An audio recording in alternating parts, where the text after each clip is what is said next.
gosh, it's so lovely to see you all here this morning. This is really nice. I hope you enjoyed the breakfast. So please carry on munching away. We've got a lot of croissants out there. It was really difficult to know where to start my story from this morning. For me personally, it will always be the 28th of August 2011. But when I came here a few months later to do Alpha course, I learnt that actually my story started a long time before that. A long time before that. But it's so lovely. Today I'm looking out here at so many familiar faces from different parts of my life. My neighbours, some really old friends. Not so old. It was really scary when I looked back the other day just how long we've known. You and I have known each other since before I knew Graham. That's a long time. Those were the days, yes. But there's somebody that's not here with us today. I've not seen her since the 28th of August 2011. I'm actually quite pleased that she's not here. I don't miss her. She's gone. She's not forgotten. She was a bit of a tearaway. She drank, she smoked, she swore like a trooper, even has a tattoo. But she's been. I've not seen her since then. Anyway. I don't miss her. So today I'm going to share with you the story of who that person was that I haven't seen. But I think there's a lot of you that have known me since I've been here at Hope Church for the last 5 years, and you know nothing about me from before that. So I thought I would share with you, as brief as I can, my history, where I came from. So I was born at an early age in Cuxton, Rochester. I was the youngest of 3 children. My sister was the beauty and the brains. She's 5 years older than me. Then there was my brother, who was yay, we got a boy. And then they had me. I don't know, why do people go on to have 3 children when you've already got one of each? I don't understand that. And so I was the troublesome one. I was the naughty one. I was the one that just blamed everything I ever did on my brother and sister. And I could get away with that. It was great. I don't think they thought that. My father was a pilot in the Air Force. He's a lovely man. He was very, very quiet. Not a big, touchy-feely dad, but he was lovely. He had a great sense of humour. And he was at his happiest when he was in his little workshop tinkering. He was a great engineer, great mechanic. He was an inventor. He used to work for East Malling Research Station after he left the Air Force, inventing little pieces of equipment for them to use when they were testing it out on fruit. My mother, she was also in the ATS and also in the Land Army. She cut down big trees, which obviously is where my son Tim gets it from. She had a great sense of humour too. She was a Yorkshire lass. We had some fun. I was very, very close to my mum growing up. I think when my brother and sister left home, it was mum and I kind of grew up with her. She's lovely. So as a child, I went to Sunday school. I then went on to big school, Rochester Grammar. Hated it, absolutely hated big school. I was always being compared to my sister, who was just the perfect student, and parents' evenings, which I hate parents' evenings. It was always, if only you could be a bit more like Anne. Oh, thanks. It was horrible. I felt so sorry for my poor mother. And around this time I was attending a Christian fellowship with my mum. We would go on a Wednesday evening to a place in Walden. It was nice. It was a very modern church, very much like Hope Church is here, really. We used to have the start of it would be worship and then a service. And I was baptised here when I was about 14 or 15 years old. And little did I know then that that commitment I made that day was going to save me a bit later on in life. 1980, I joined the Air Training Corps. I was the first female cadet. It used to just be all boys, but they decided to allow girls in, and they chose me to be their first one. I loved that. I love anything to do with aeroplanes.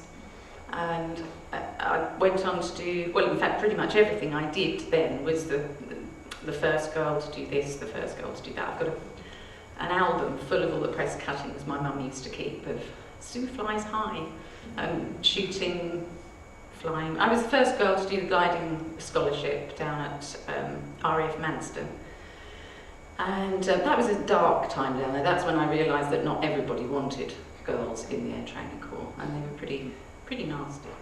But my dad rescued me from that. He came down there one day and picked me up and took me home, and took me to the 618 gliding school at Westmoreland, which was a lovely experience. That was where I continued my training to become a gliding instructor. And one day, this really rather nice chap called Souch turned up for a flight, and I took him up.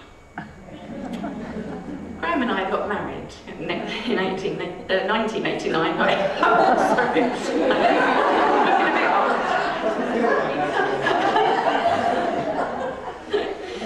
And we got married in Cuxton Church. The vicar, we had a meeting with him, and he said, "Is there anything you'd like me to say at a particular passage from the Bible that you'd like me to use?" And I said, "Oh yeah, there is actually. Back at Sunday school, I had to learn a phrase and a passage from the Bible, and I had to learn certain books of the Bible to win my first Bible. So I remember that one. I can remember having to practice it with my mum. We'd take it, she'd have it written down, so I know that one. That would be lovely." And he said, what is it? And of course I had no idea where it came from in the Bible, but I could still remember it. It was, "Let not your heart be troubled. I am the way, the truth, the life." And it was, in my house I have many mansions, and it was all this. And he said, "Oh, well, I know that. That's John 14. And it's a bit of a pause, and he said, "Actually, that's the one we reserve for funerals." It's a little bit awkward. So we let the vicar choose the passage for that.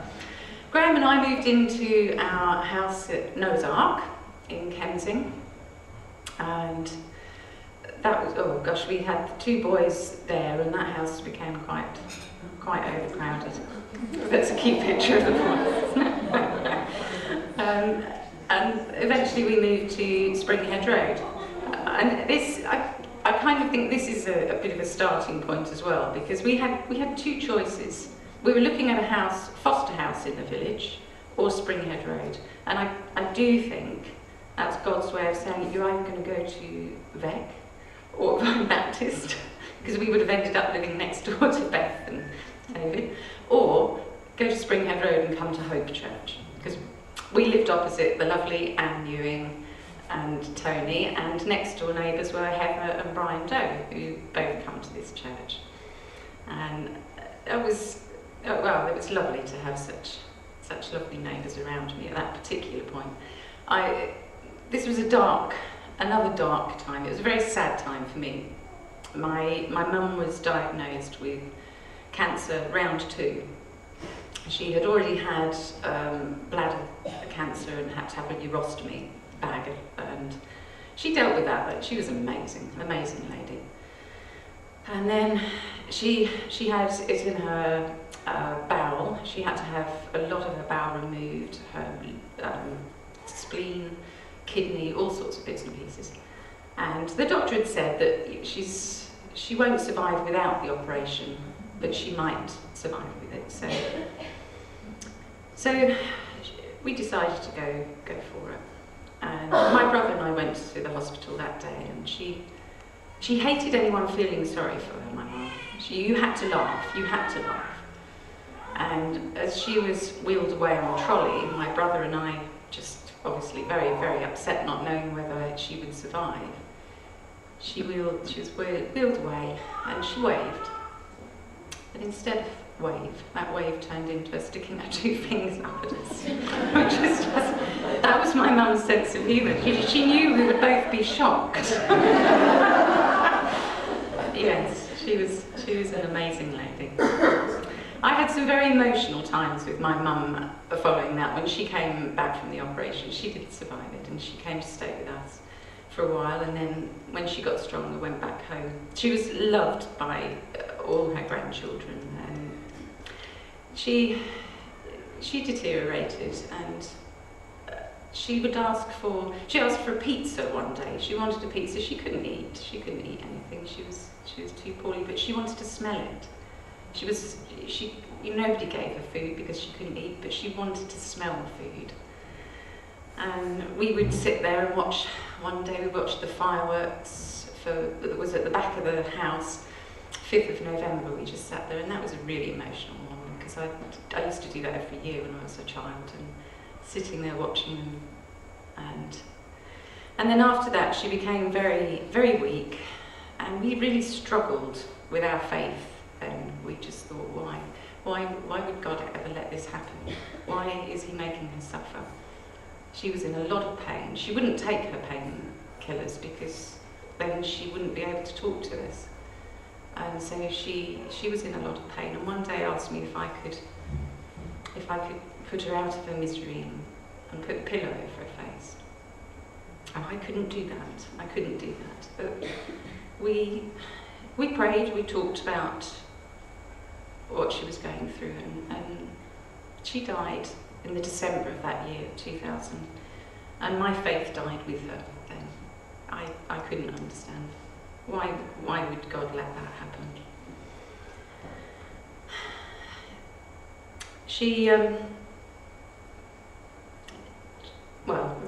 We recovered from that anyway, and we went on to have some emotional times with clearing away all of her stuff and trying to work this out. And I got not depressed, but I was very sad at this point. And Graham had said, you really need to go away. Go away for a few days. And a friend of mine said, let's go on a riding holiday. We're going to go and be cowgirls for a week in Montana. And so she booked us up to go to the TX Ranch, which was absolutely wonderful. But she pulled out at the last minute, and I think that was a bit of a God moment too, because Graham said to me, go anyway, you need to go away, you need to go and sort yourself out. So off I went to the TX Ranch in Montana, and I ended up sharing a tent with Sue from Barnsley. And that's the beginning of the Two Sues chapter of my life, which is huge, and I'd love to write that one, but I'm not going to let any of you read it. We used to do some crazy Two Sues challenges, a number of things, jumping off cliffs into rivers. I could go on forever about that one, but we did some crazy things. But it's lovely. So Sue from Barnsley had also just lost her mum and her dad as well. So that week, we laughed and cried our way through that week, and a lot of gin. But by the time I came home, I was feeling an awful lot better about who I was, and pulled myself together a bit better. But so back home at this point, I was working on an organic farm, raising chickens. We had cattle that we were building up for beef, and I got talked into having a flock of sheep. And I had 50, built them up to 125. And I learned how to do all the butchery myself. I would then sell the lamb from the farm to my customers. At this farm I also had a lovely horse, Woody, ex-thoroughbred. No, he wasn't an ex-thoroughbred, he was an ex-racehorse. He was a thoroughbred. Well, he's an ex-thoroughbred now. He was lovely, and I used to have some great rides through Knoll Park first thing in the morning, and then back to the farm to do all my sheep stuff. I used to, at that point I was trying to get my blue belt in karate. I was training to do a walking marathon, and I had 2 children and a husband. So it was a very, very busy time. I got to the point where I couldn't, about 2011, I couldn't cope anymore. It was a full-time job, and I couldn't bribe the boys to help me anymore. And Graham was coming back off his trips. He's an airline pilot, so he used to be away. He'd come back for a break, and I'd say, right, let's go and do sheep work. And he'd say, I don't want to anymore. So I had to make a decision. Do I sell up and reduce the flock? But I did. In the end, I decided to sell up. I did still keep 10 of them. They were my favourites, and I couldn't possibly let them go. And we moved those. In fact, I moved those to a small holding in Plaxtal, a friend of mine had over there. And that was perfect timing, because I was also teaching 2 people to be sheep farmers. So they were able to look after the sheep whenever I went away. I had well, that was 2011 when we decided two Sues decided to go back to the ranch and celebrate the 10th anniversary of this meeting out there. And we were going to take Graham and the boys with us. So I made them go to White Rock Farm to have lessons, and I lectured them endlessly about safety. You really, I hate riding without a riding hat, and that's what they do out there. The cowboys don't wear riding hats. And so I said to them, you mustn't run your horse back to camp because that's dangerous. They'll gallop. They'll lectured endlessly. But they had their lessons, and then we're almost ready to go. Sheep are being looked after. Dog is with Anne, obviously, and the horse. Well, unfortunately, the day before we left, he became quite poorly, and I had to have the vet out to see him. He'd not been well for a few days, and the vet came out and discovered he'd got a very, very bad heart murmur, and we couldn't move him anywhere. He was very, very poorly. So I had to have him put down, and that was the day before we were going away on holiday. It was really very, very emotional.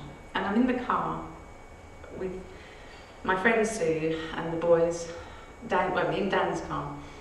And a friend phoned me to talk to me, and I couldn't. I was just absolutely sobbing down the phone. I couldn't talk to her. And so Sue said to Dan, find some music. I put some happy music on.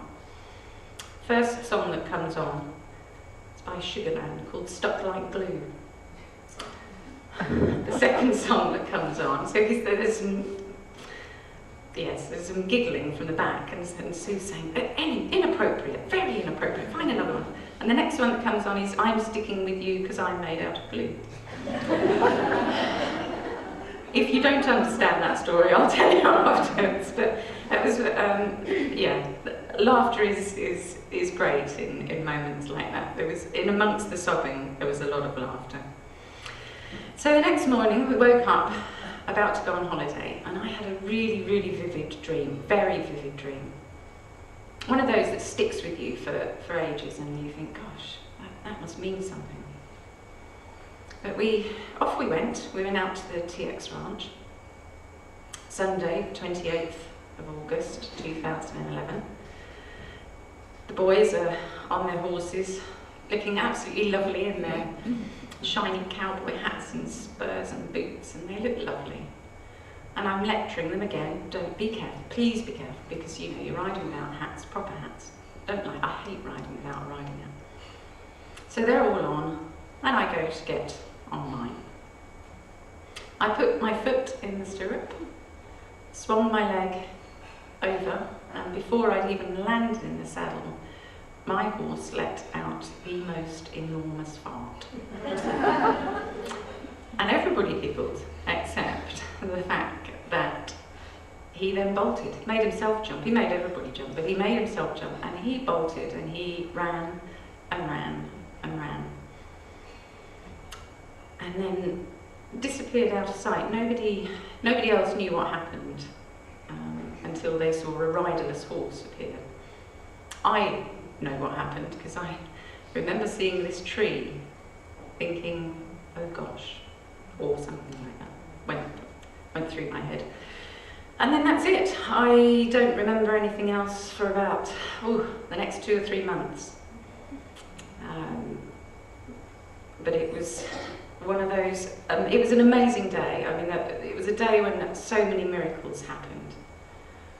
There just so happened to be 2 paramedics on the holiday that week. And they came and found me, and I came round, apparently.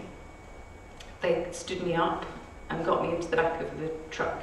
We are in the middle of nowhere here. There's no phone signal, there's no proper roads, it's just rough tracks. No idea how they were going to work, but you couldn't get a helicopter in or anything. So off we went in the truck with Graham sitting next to me, and apparently every few minutes I would wake up and say, "What happened? You fell off your horse." "No, I didn't." And then I'd pass out. And this went on, bless him. This journey was going to take 2 hours. That was a long time to hear that. But an hour and a half into this journey, the truck broke down.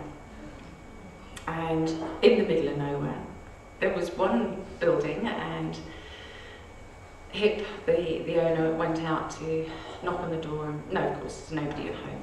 And he didn't think anybody would be coming by, but amazingly enough, miraculously, a vehicle did come by. And he stopped, and Hip said, "Could you phone an ambulance?" He went off. And Hip said, "They probably won't. We're on Indian reservation territory, and they don't often help the other people." But 40 minutes later, an ambulance turned up. And that ambulance then took me off to Billings, Montana Hospital, which is a great place to go. If you've fallen off a horse, that's the place to go. They treated me very, very well there, apparently. I don't remember any of this at all. But they gave me CT scans, MRI scans, absolutely everything. And they were able to tell Graham that from the knees down, I was absolutely fine. Absolutely fine. Nothing wrong with my ankles whatsoever. But from the knees up, my body was very bruised, battered and broken. I'd broken ribs, I'd got torn shoulder and hip, and badly, very badly bruised.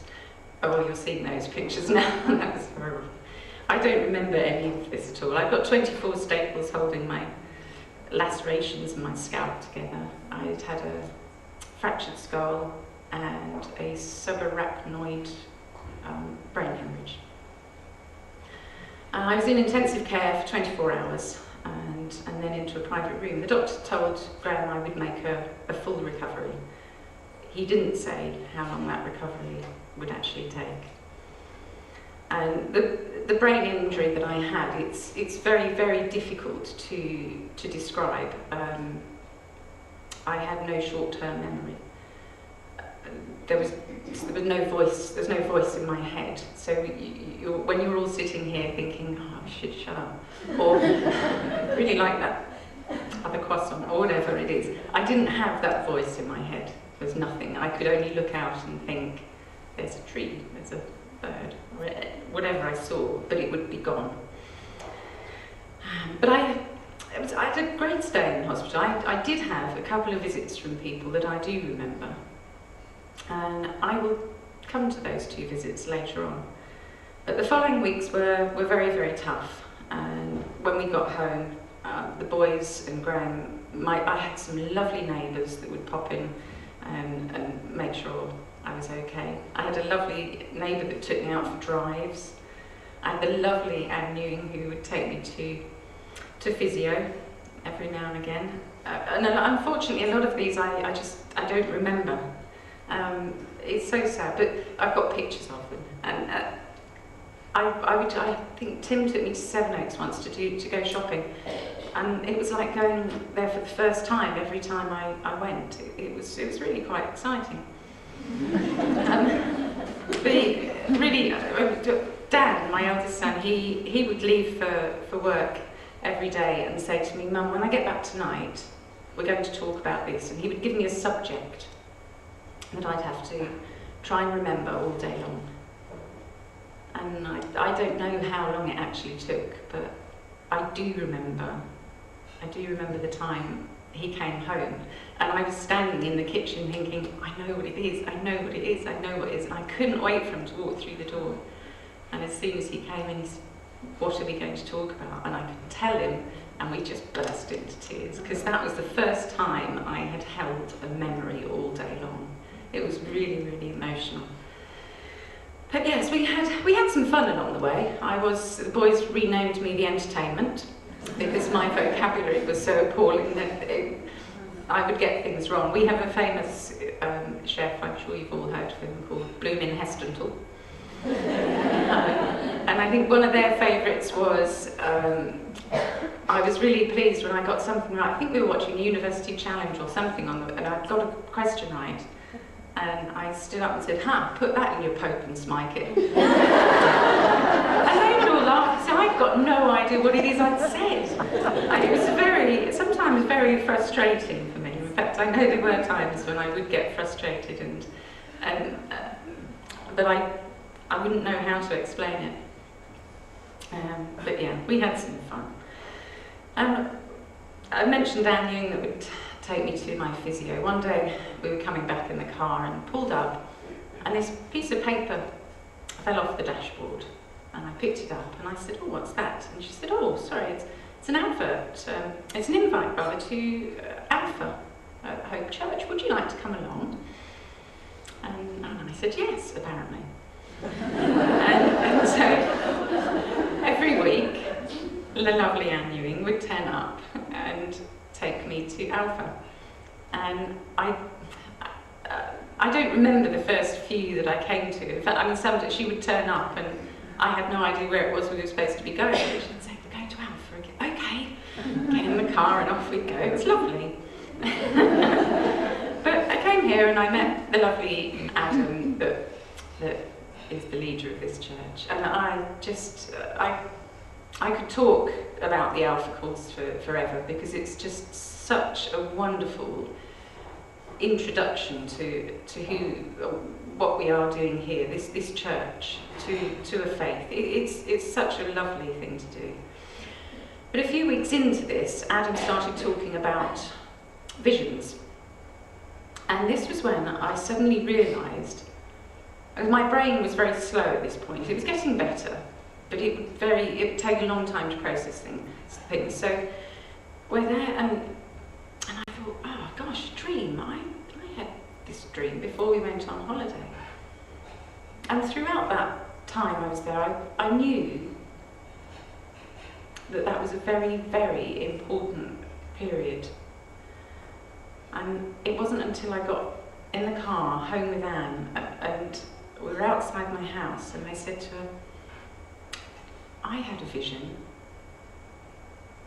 And I think we sat there for ages while I told her exactly what had happened.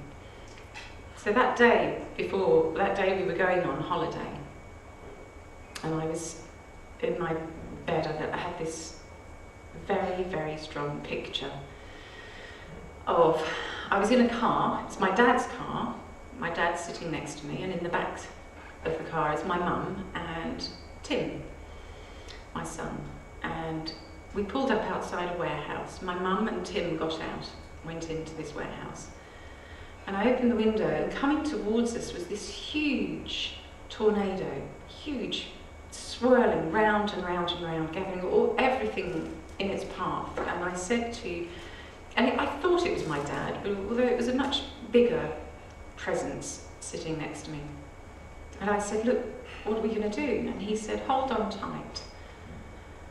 Close the window, hold on tight. And the tornado picked us up and swirled us around and around, and we went up with it, and we were up there looking at all these other things swirling around. And he said, "Climb on my lap, hold on tight, I will break your fall." And that was the day before I went on holiday, where I had a very bad fall. And somebody did break my fall that day, otherwise I wouldn't be here now. It was an amazing realisation that was somebody was speaking to me that day and saying, "You've got something really rough coming up. You've got a very, very tough time ahead of you, but I will break your fall." And he did. I got up and walked away. if I hadn't have had that fractured skull, I would have died. If I hadn't have had an ambulance turn up, I would have died.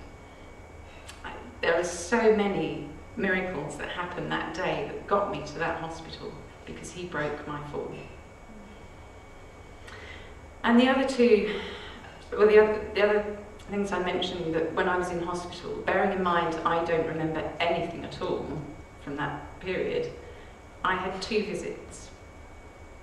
I had a really lovely man that sat next to my bed who held my hand and stroked my hand and said, "Everything's going to be all right. You're going to be okay." And in the corner of the room, he showed me my mum. She was sitting there, looking the best I can ever remember her looking. Before she got ill, she was just sat there. She wasn't looking at me, she was just sat, peaceful and smiling, just looking down, that she was there in my room. And I truly believe that this was God's way of saying to me, I know, we were torn apart. When your mum left, you lost your faith, but look, here she is. She's fine, she's very happy, she's in a great place. And that was a really, I just remember the peace from that visit, seeing my mum again was just so wonderful. And the other visit I had was from a not very nice doctor who just paced up and down at the end of my bed. I don't know, I couldn't understand what he was saying to me. He was just shouting and arms waving around, and he was just going up and down, up and down, up and down. And then he left, and I remember turning and saying to Graham, "I don't like that doctor."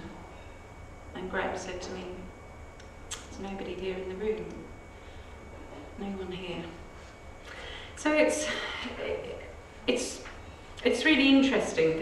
My interpretation of that is just that that was that day. God fought a battle for me with the bad doctor, and he won. He knew that by showing me my mum, my faith in him would be restored. And looking back on that dream, that he broke my fall. So that's the story of mine. And I went on to tell Adam about this, and he helped me to work out and learn far more about what it is that God's saying to me.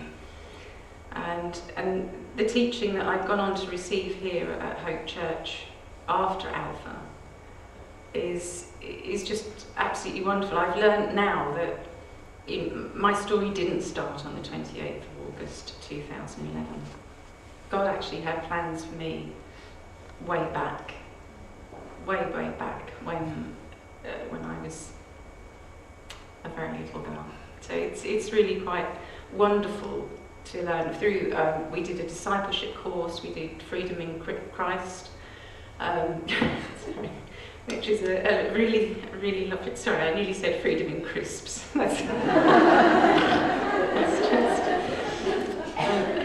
It's a good course. I mean, we do get crisps here. So I really need to tell you about that woman that's not here today, that person. Well, that was me. I left that person under a tree in 2011, on the 28th of August. That was the old me.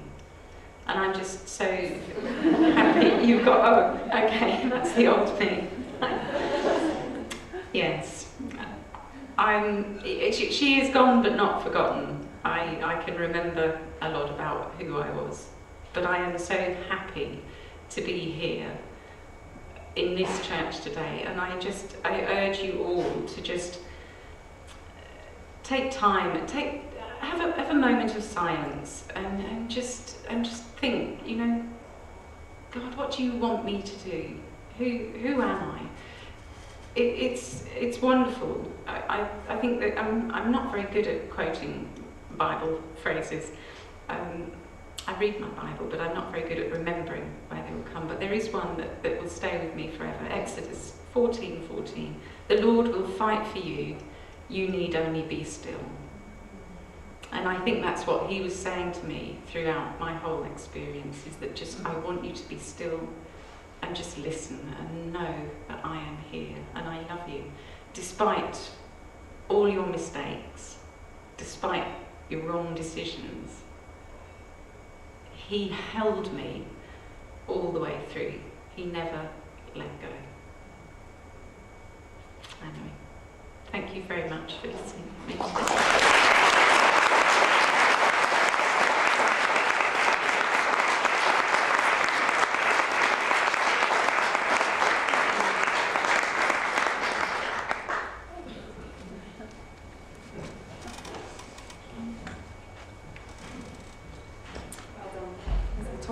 There we are. Mother, isn't that amazing? Isn't that an amazing story? I knew you were going to say freedom and crisps. I knew you were. And that was one story, but we all have stories. We're all on a journey.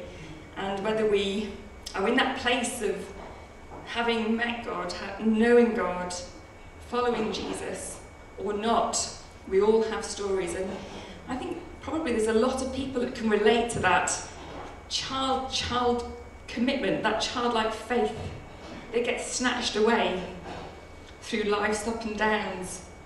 I think there's a lot of people that can relate to that. So if you've never thought about God and you have questions, if you've made that commitment and it's been snatched away, if you have questions, then on the tables you'll see some little cards who talked about Alpha. You might think that we just like looking at Bear Grylls while we eat our breakfast, but we do. Let's be honest, it's not hard to look at. But on the tables there's some little cards which are Alpha cards, and on the back you can see that the date is January the 18th. We've got an Alpha course that's running at the moment, but there will be more. So if you are interested, if you've just got questions, then it's a really relaxed, informal, friendly place to just come and ask those questions. So do either just write your name on one of those cards and either give it to myself or Sue. We'd love to help you with that. So just a few thank yous really. Have you all enjoyed the morning? Yes. It's been lovely, hasn't it? We very nearly didn't have fruit because we arrived at Borough Market on Thursday morning and met Doris.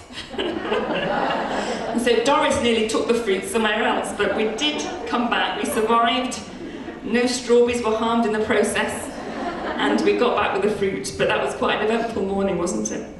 But yeah, a huge thank you to the boys that have served us.